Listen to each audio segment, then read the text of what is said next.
This is E&P Reports, a service of Editor and Publisher Magazine. Since 1884, the authoritative voice of news publishing. And brought to you this week by Adams Print Solutions, who invites you to check and select. Check your current commercial print pricing by getting a quote from Adams, then select them as your new commercial printer.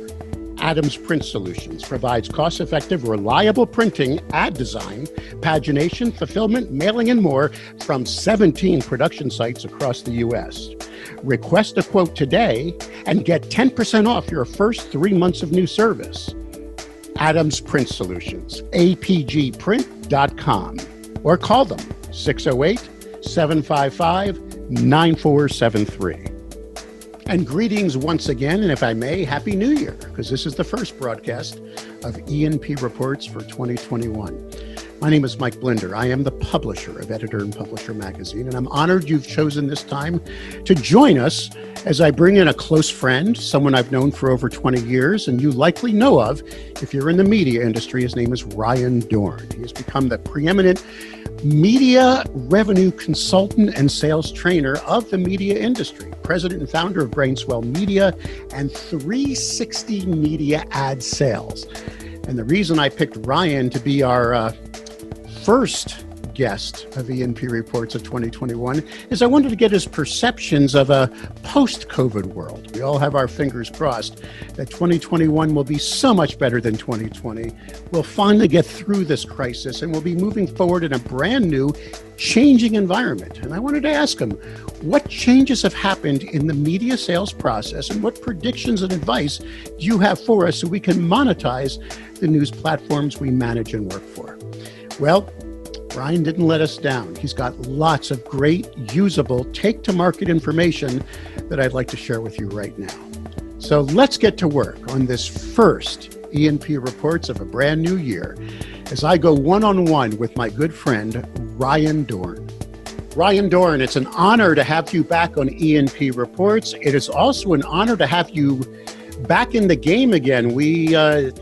At least I knew, and I'm not sure how many people in the industry knew, you became a victim of the pandemic, correct, sir? You got COVID-19. How long ago was it? And if I may ask, and unless it's too personal, what was it like? Well, I appreciate you asking about it. It makes it very real when you contract COVID.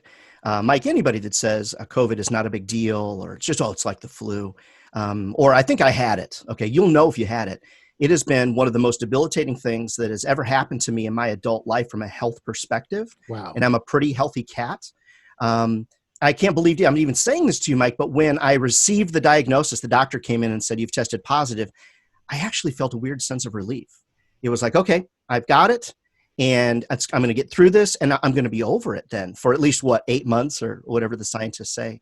And so, I really couldn't breathe well, and I'm still coughing a little bit, so forgive me for that, and a tickle in my throat.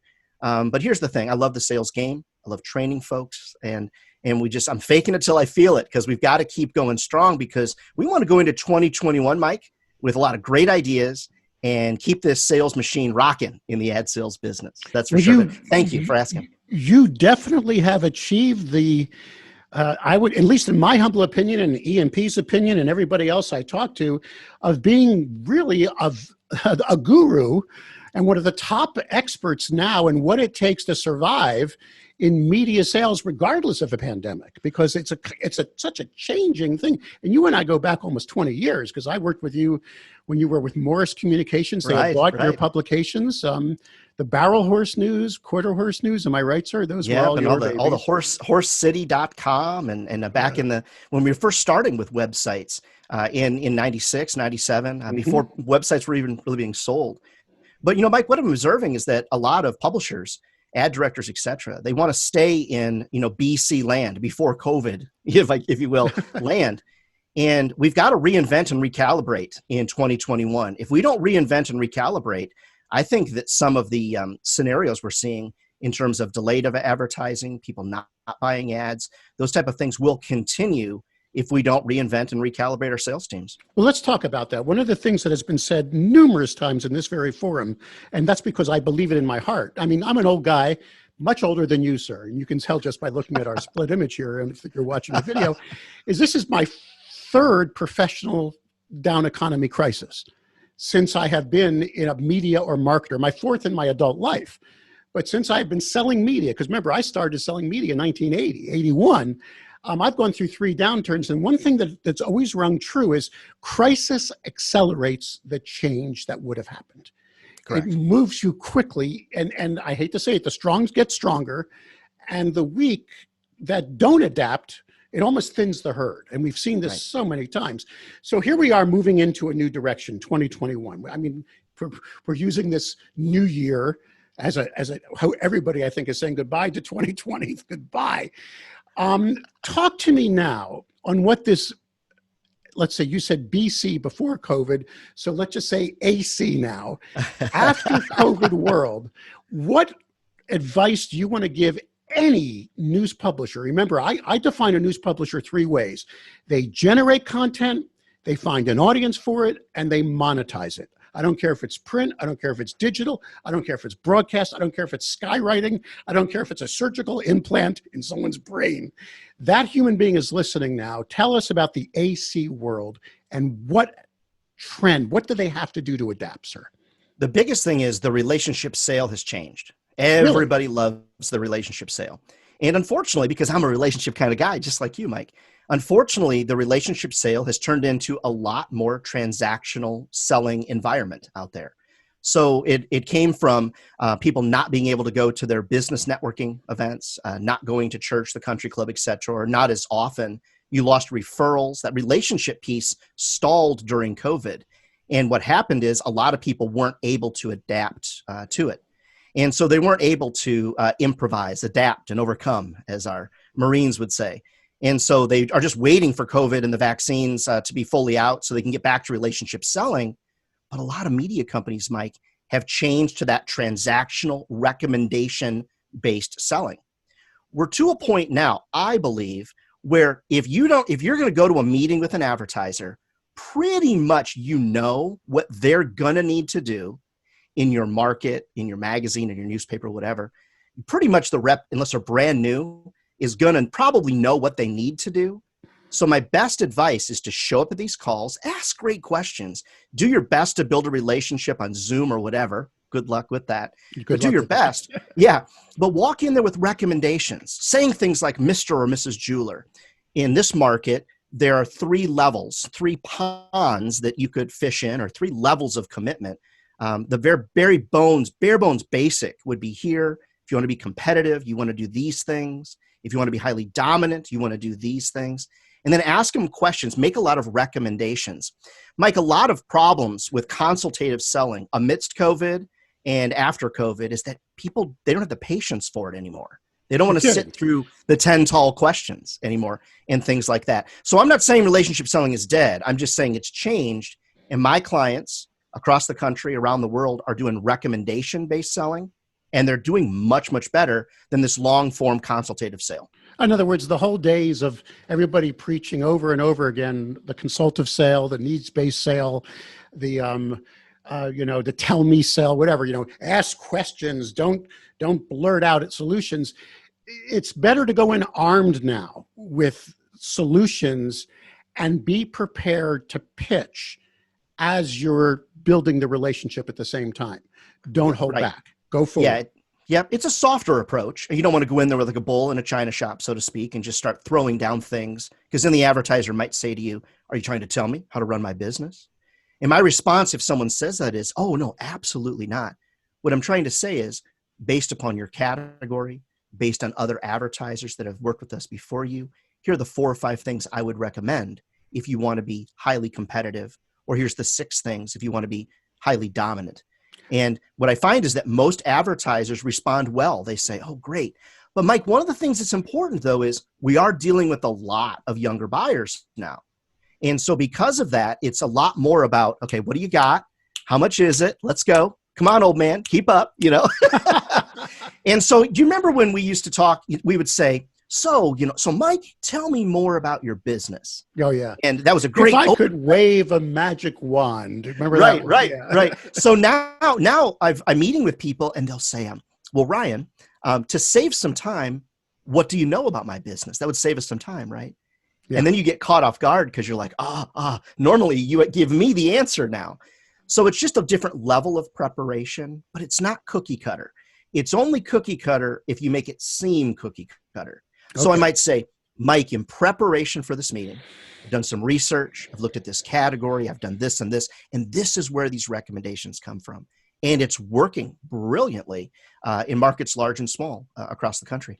So maybe we're overthinking the solution-based sales process. Maybe we should go in saying to the business, now, if you're looking to expand your brand and awareness in the market, here are some of the greatest things we do. But if you want an instant response message and you're like in your brain, you're simply just providing them the overview of who you are as you're going through the building of the relationship process, you might find yourself slipping into the closing mode quicker, is what you're saying. Right. I want folks to say, man, that was easy. Wow, that was really easy to buy that from you. Think about this, Mike, from a programmatic perspective, which, I mean, every publisher out there, if you're not selling programmatic, you better get on board. You have always been a huge advocate of that, of selling programmatic. Go into, but why? First of all, why should we? Well, if you don't do it, somebody else is going to do it. Radio's going to do it, or television's going to do it if you're not going to do it as a publisher. Or the Yellow Page company, There you go. Right. And so what I do to not be non-consultative, but to make it easier, is with programmatic, you can build audience sets.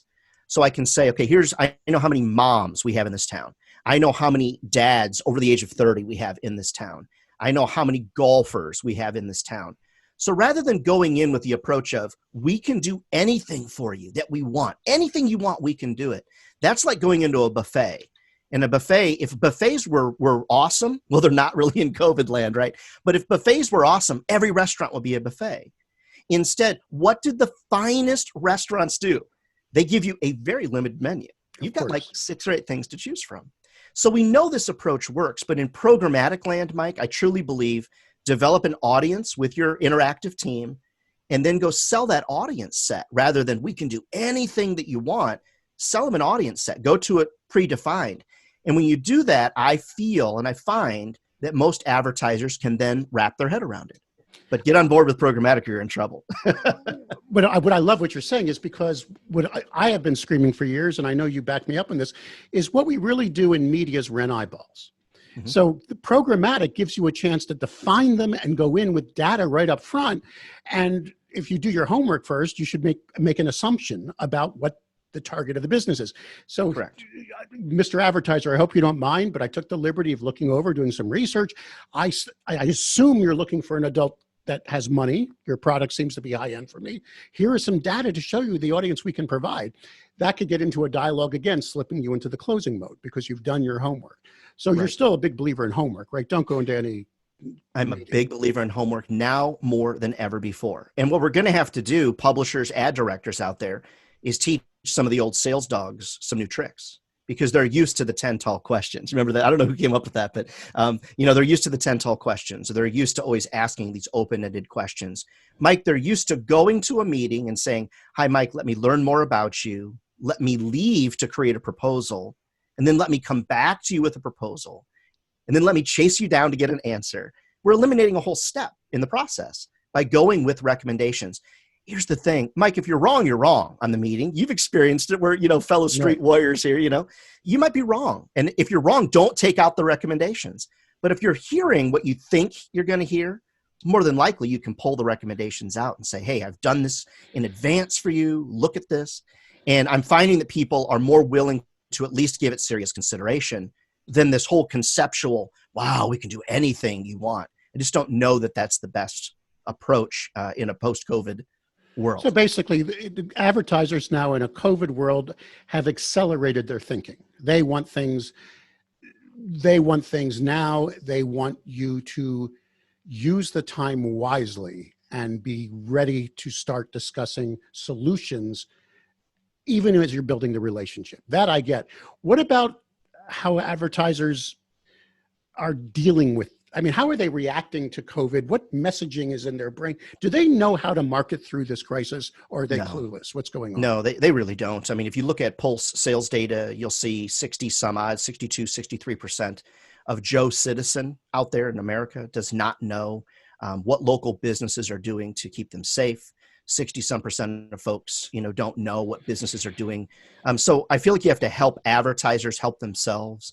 I just did a webinar earlier this morning for a group and was trying to explain to them the three things every advertiser needs to put in their next ad. And the first thing is you've got to tell the general public what you're doing. Okay, what are your hours? What are you doing? And they're not. They're running these branding ads. What are you doing to be out there? What's offered? What's your price consideration to get somebody into the store? Think about this, Mike. Are you going to give me a big enough discount to risk my life to come to your store? I don't know who's going to be there, right? And then really the third thing is most people want to be led. So Mr. or Mrs. Advertiser, tell me what you want me to do. Do you want me to curbside? Do you want me to go online? What do you want me to do? Because I don't believe that now is the time for brand maintenance and branding. It's time to lead people to your store, lead people to your business. And we are advisors, friends, so let's advise people as to what they should be doing with their advertising. Agencies don't get it either, but you are a big believer now in being prepared to deal with lead generation, be prepared to deal with response, I call it the 3 C's, the call, click, or customer through the door, and move into that direction. Don't do the old Toma game where, this will just take time and we're going to throw your logo in a 2x2 every week in the paper and we're going to do, those days are gone. I mean, be prepared to do it. It's changed, Mike. What's really changed is if an advertiser says to me, I'm good, well, good as in, or an advertiser says, I've been in this town, I've been in Augusta for 25 years. Everybody knows me. So now my response to that is, that's great. I think we need to move you from a new business acquisition plan there you go, to a thanking your customers plan. Because a lot of advertisers see us as only bringing in new business. They don't see us as a way to retain business for a lifetime. So when I say to an advertiser, you do want to thank your current customers for keeping you in business through COVID. What are they going to say? No. They say, I hadn't really thought of that. And that's why I believe we have to help advertisers help themselves. But Mike, I don't want anyone to think that I'm against consultative selling or I'm against relationship-based selling.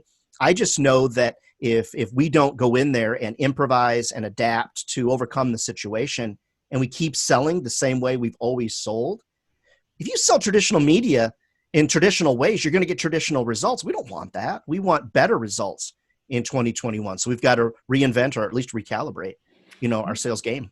What are you seeing? Are reps wanting to go face-to-face? Are they wanting to do Zoom? How equipped are they in a Zoom world to go one-on-one via camera? What are you advising on that level right now?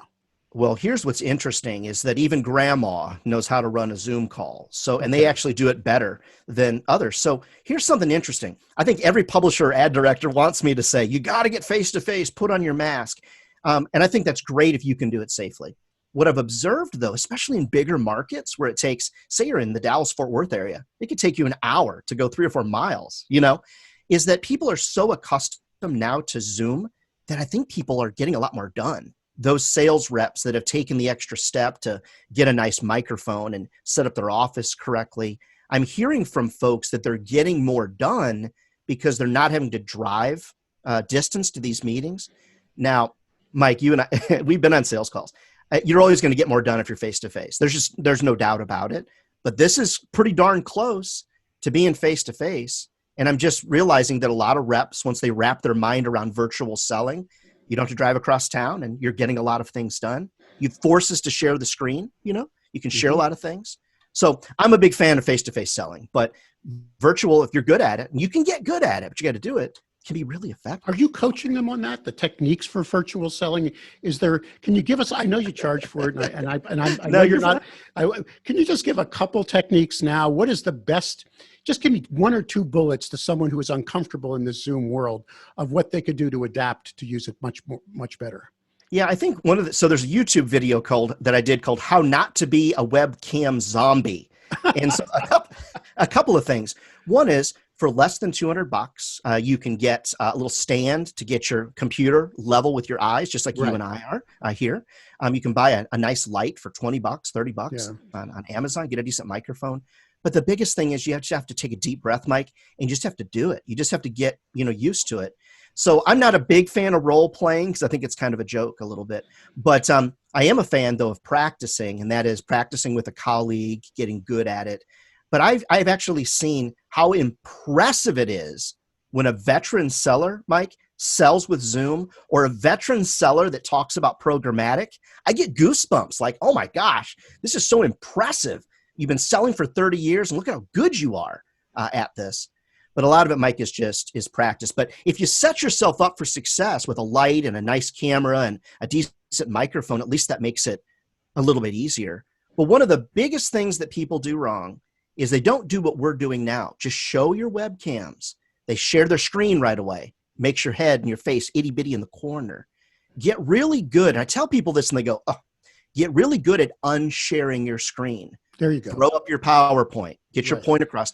Unshare your screen as often as you can so they can see you. But one other thing, Mike, real quick, is that a lot of folks, their advertisers won't share their webcam. We'll invite them. If they don't want to, that's cool. But they can see you. They can see your enthusiasm, but just practice it. That's the biggest, that's really the biggest thing. And I see, I've been doing this before there was a Zoom. I was doing video closing for the last 10 years as soon as there were platforms to use it, because I found that you can have that energy connection via camera. So these lights in this room has been around a long time. It was pre-COVID. I think we should all be in that mode right now, because I think the advertiser prefers this environment now. I'm a big believer in face-to-face. I cannot wait. I was chatting this morning with our friends over at America's Newspapers, Dean Ridings, you know him so well. Yeah. He said, this fall, we are committed to doing our conference. And I'm going, from your mouth to God's ear. We'll be back to a face-to-face world again in the fall. But this is not a bad way, as you said, to save time, right? And to truly respect an advertiser's time. Right. People have gotten so used to it. Now, one of the things, though, that a lot of reps do wrong, Mike, is they give someone the option. They say, oh, would you like to meet on the phone or, via Zoom? I don't do that anymore, and I don't advise folks to do that. If they say, yes, a meeting would be great, wonderful, I'll send you a Zoom link. I do every meeting via Zoom now. Yeah. And the reason behind that is I don't know if I want to use my face or not. I don't know if I want to use my slides or not. And it's much more comfortable. I don't think I do anything on the phone as much. It's always... Yeah, even in small market America, small town America, it's okay. People feel like, oh, if I live, in Owasso, Oklahoma, and I'm selling the paper there, I really have to be face-to-face. No matter where you are, Zoom works, and or go to meeting or whatever you're doing. And if nothing else, use FaceTime, on your cell phone. If nothing else, I've seen a lot of Google folks Hangout or whatever else you can. Exactly, because we are dealing with limited budgets for a lot of our papers. A Google Hangout is going to be Google Meet, I guess, is going to be free, and that's something that works as well. But get good at it, friends. Sometimes it saves you a lot of time in your day. How much time in your week do you think is lost driving to meetings? Hundreds of hours. And again, crisis has accelerated change. As you said, even grandma now is comfortable in this environment. It might be something worthy of exploring. All right, so let's get into the future. I want the Ryan Dohrn predictions for 2021, assuming it's going to be a good year. We're going to be we're going to get this we're going to get through this pandemic. By the fall, there will be conferences again. Do you still have a strong belief in local newspapers and their future?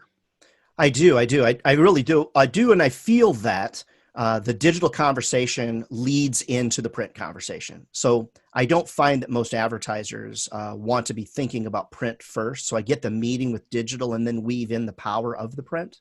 And I know a lot of papers don't necessarily want to hear that, but I do believe that local journalism has a place. And I also believe that if anything good has come out of the last political season, is that people are consuming more local content now than ever before. Our local papers are trusted. Maybe the world doesn't trust the, quote, mainstream media, but they do trust our local papers, and they do want to see what's in the paper. But on the digital front, I'm still seeing, and the promotions front, I'm still seeing a lot of papers that are just selling traditional media and banner ads and simple things that we were selling in 06. 06 is calling. They want you back. You got to progress. So I think there's two things that are going to be, and some people are doing it already. embrace programmatic and figure it out and really get good at it, but keep it simple. And the promotions front, the amount of money being made from promotions is just through the roof. Define promotions. Give us a little bit of what you're talking about. Sure. A promotion would be sort of, it could be one of those ugliest bathroom, contests where it's sponsored by a local remodeler that's going to remodel. It could be a hometown heroes promotion. You've got companies like Second Street that have been doing this for 6-7 years, easy to work with and launch these things out. And so the promotions piece for me is generating so much money for my customers. It's really hard to ignore. Here's the beautiful piece about promotions. It's got a digital component. It's got print built into it to promote the promotion. So the promotion helps you on both fronts, and it's lead gen oriented. These advertisers love to get those email addresses. So I think those are two things that are, very important. But the other piece that I think we're seeing through COVID is the advancement of our veteran sellers getting better and better at digital and technology. And if our veteran sellers can really begin to embrace this in big, vibrant ways, they're going to see that money come back. Now, they may not see the newspaper money like we saw in the 90s, but they're at least going to see some of that money come back because just like both of us, they remember those days. I remember those days.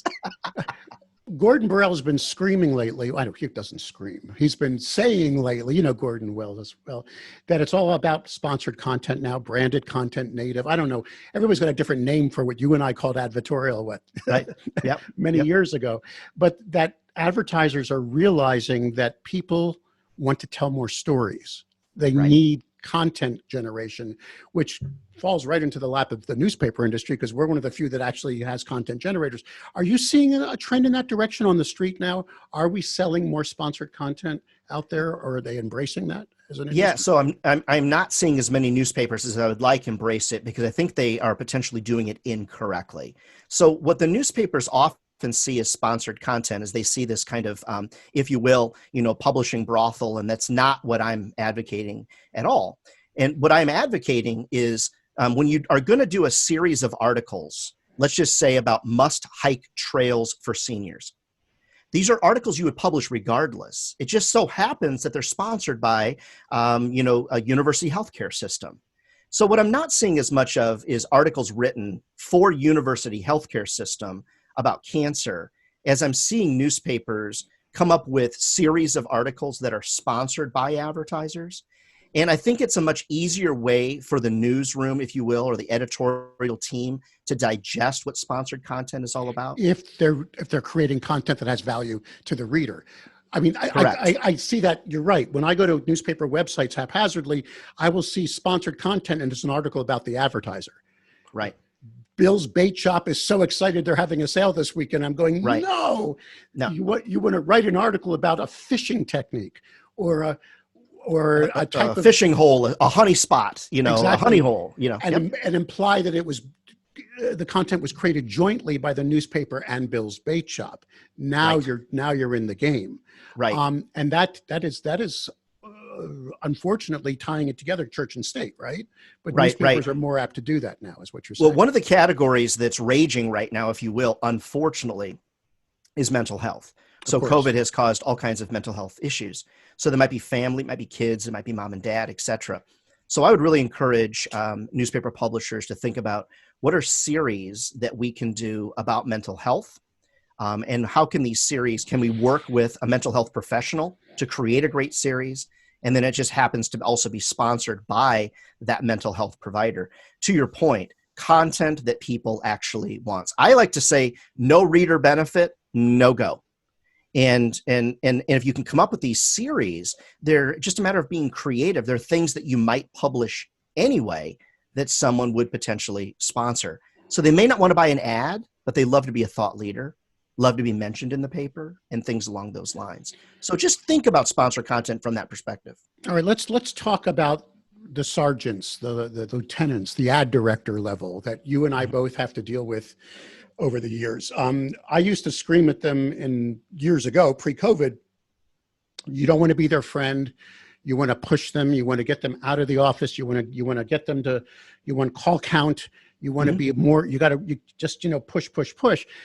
I'm seeing more research now that we're in a COVID world, as you just said, people are needing more empathy. They Correct. need more love from their leaders. Does that make sense? I mean, look at this last political cycle we just went Yeah. through. I mean, Yeah. got to see, it was like night and day, two separate, complete human beings. Are you advising some of those more rigid, how should I say, hard-nosed Sure. managers that they might want to soften up a bit in an environment like this? Yeah, for sure. Because I truly believe that the actions, their actions, so the actions that they will give to their team, those actions are going to drive, how someone is going to react positively or negatively towards the company. So there's a couple things there I'd love to share, Mike. One is I believe that quarterly and yearly bonuses don't work now because Really? they're too far away. They're too Okay. far away from the goalposts from winning. So I think that's an important piece. We have to incentivize on more of a monthly basis, but then also incentivize positive sales behavior. So we know that when people use the CRM, whatever it is, they almost always do better. So incentivizing positive sales behavior. So for example, hey, whoever has the best notes in the CRM this week is going to get a $50 Amazon card. There you go. Rather than saying, if you don't use the CRM, you're going to lose your job. Incentivize positive behaviors. But the other piece is create lists, create organization and structure for folks. Say, hey guys, we're going to be working this list this week, and show them the importance of staying organized. Incentivize that behavior. But I'm seeing a little bit of shift in comp plans, Mike, because a lot of the compensation was paid too far out, and we need action right now. So I'm noticing some commission changes where it would be, for example, and I'm making these percentages up, 5% up to 50% of goal, then say 7% up to goal. And then once you're over goal, we're paying you double commission on all dollars over goal. Try to create incentives that are a lot shorter in term, and you'll get people just a little bit more excited about it. And this is self-serving for me, but also people, they seek training right now. They're seeking out training, and they're seeking out motivation. But you've got to be willing to ebb and flow with the times, especially because we're getting a different age group of salespeople in our midst. And their money's not the ultimate motivating factor for them, Mike. I mean, they want to make money, but a lot of the millennial age group, which I love to work with, they would value time off more than more money, or they would value a better parking spot closer to the building than they would value more money. They want to be paid, but I like to ask the teams, hey, what do you want? I need better CRM activity. What do you want? I need more calls this week. If you do it, what do you want from me? You'd be amazed what they'll tell you that they actually want. Those questions are amazing. And you do find sometimes it's not the money. It is just even being part of the decision-making process, feeling like they're part of the growth of the company. All that and more is important. Okay, Ryan, you have two brands I know of that are important. One is Brainswell Media, and the other is your training arm, and you call that 360, correct? I do, yeah, 360adsales.com. And what I love about the site is we do the podcast every month that's free to folks, all about ad sales. There's always a blog there about ad sales. There's webinars about ad sales. But I just want folks to know, I love this virtual training thing. I mean, I can train 7-8 teams a day and stay right here just outside of Augusta, Georgia, and never leave my office. I love to travel, but we now have the opportunity. I just spoke with the folks from Ogden newspapers this morning. We now have the ability to train teams in multiple markets all at once through virtual training, and it's working. And that's the really cool part. So 360 adsales.com. Yeah. And if they want to contact you personally, give me an email address if you don't mind. Yeah, really simple. Ryan@ryandohrn.com. And it's DOHRN, Ryan@ryandohrn.com. I love to strategize, Mike, just like you. And I think 2021 is going to be a great year. Never been a better time to advertise than right now coming out of this pandemic. I think there's a pent-up demand for advertising. I think now is the time to get in front of as many businesses as we can. And more importantly, I love what you said about programmatic. It just expands the eyeballs and ears and whatever noses we rent. It's all about audience. And if we can start embracing all those different ways to find that audience, I think we're definitely going to be on fire for 2021. No, I agree. And Mike, I really applaud you for all the great changes you made at E&P. I think that it's just the best that it's been in years. And if folks aren't reading it cover to cover every month, you're just missing out on great information. So kudos to you and to your team for a job well done. Appreciate it very much. Hashtag blushing. Thanks a lot, there you Ryan. go. Yeah. You have a great day and stay healthy, my friend. The industry needs you. All right. Yes. Thanks so much. Appreciate it.